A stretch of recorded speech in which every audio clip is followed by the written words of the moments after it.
بسم اللہ الرحمن الرحیم۔ قال اللہ تبارک و تعالی فی القرآن المجید والفرقان الحمید ومنہم امیون لا یعلمون الکتاب الا امانی وانہم الا یظنون۔ صدق اللہ العظیم وصدق رسولہ النبی الکریم۔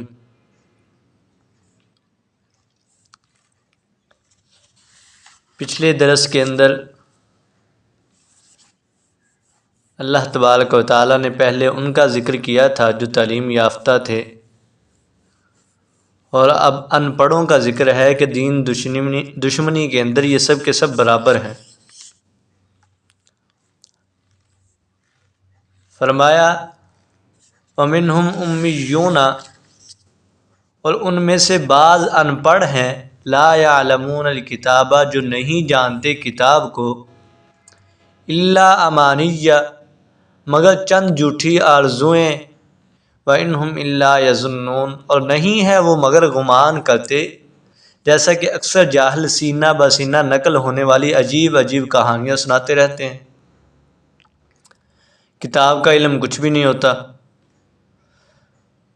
فویل للذین، بس خرابی ہے ان لوگوں کے لیے، یکتبون الکتاب، جو لکھتے ہیں کتاب بایدیہم، اپنے ہاتھوں سے، ثم یقولون،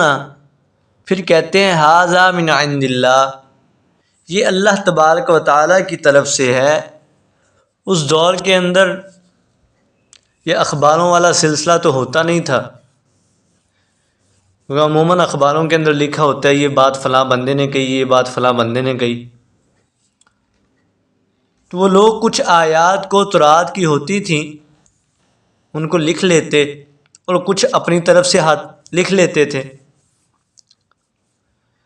تو لوگوں کے سامنے پیش کرتے تھے کہ یہ تورات ہے اور یہ اللہ تبارک و تعالیٰ کی کتاب ہے، اللہ تبارک و تعالیٰ کی طرف سے ہمارے پیغمبر پر نازل کی گئی ہے۔ اور وہ لوگوں کو جو ان پڑھ ہوتے تھے، عموماً گاؤں کے لوگ جن کو علم نہیں ہوتا تھا اس بات کا، ان کو جا کر تقسیم کرتے تھے، بیچتے تھے، اور ان کو ساتھ کہتے تھے کہ ہم تمہیں سستی دے رہے ہیں، لوگ خریدتے تھے۔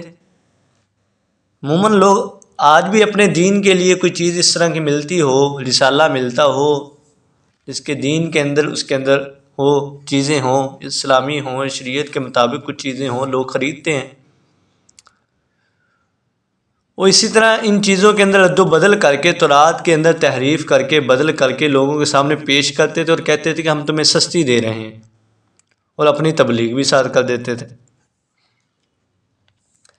تیسرے پارے میں آئے گا وما هو من عند اللہ،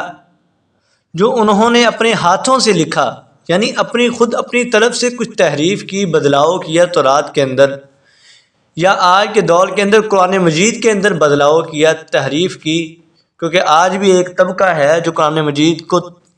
تبدیل کر کے لوگوں کے سامنے پیش کر رہا ہے، یا تو اس کی تفسیر کے اندر تبدیل کر دیتے ہیں، یا اس کے الفاظوں کے اندر تبدیلی کر دیتے ہیں۔ تو فرمایا جو انہوں نے اپنے ہاتھوں سے لکھا ہے یہ اللہ تبارک و تعالیٰ کی طرف سے نہیں ہے، یہ ایسا کیوں کرتے تھے؟ لیشتروا بہ ثمنا قلیلا، تاکہ خریدیں اس کے ذریعے قیمت، تھوڑی سی قیمت، تھوڑا سا بدلاؤ، تھوڑے سے پیسے، کیونکہ اس میں انہوں نے آسان مسئلے لکھے ہوتے تھے، اس لیے لوگ شوق سے خریدتے تھے۔ جس طرح آج کل کہانیوں والی کتابیں عام لوگ لیتے ہیں، اور ٹھوس کتابیں جن میں عقائد اعمال کا بیان ہوتا ہے وہ نہیں لیتے، جن کے اندر صحیح اللہ والوں کی باتیں لکھی ہوتی ہیں ہم وہ تو نہیں لیتے، جس کے اندر عام چیزوں کی باتیں لکھی ہوتی ہیں، بس کوئی اور ہو جس طرح کا بھی ہو، بس آسانی ہو دین کے اندر، وہ چیزیں ہم خرید لیتے ہیں۔ تو ویل کی تعریف یہ ہے کہ ویل کہتے ہیں جہنم کے ایک نچلے طبقے کا نام بھی ہے۔ جب آدمی کو جہنم میں پھینکا جائے گا تو گلتا سڑتا 70 سال کے بعد نیچے گرے گا، یہ حال ہوگا ایسے لوگوں کا۔ اب فرمایا فویل لہم مما کتبت ایدیہم، بس خرابی ہے ان کے لیے اس چیز سے جو لکھی ہے ان کے ہاتھوں نے، وویل لہم، اور ہلاکت ہے ان کے لیے، مما یکسبون، اس کمائی سے جو وہ کماتے ہیں۔ تورات میں بدلاؤ کر کے، تحریف کر کے اور اپنی طرف سے قصے کہانیاں شامل کر کے لوگوں کے آگے فروخت کرتے تھے اور رقم بٹورتے تھے، لوگوں سے رقم لیتے تھے۔ تبارک تعالیٰ بس ہمیں معاف فرمائے، اللہ تبارک تعالیٰ ہمیں آخرت کی تیاری کرنے والا بنائے اور اس طرح کے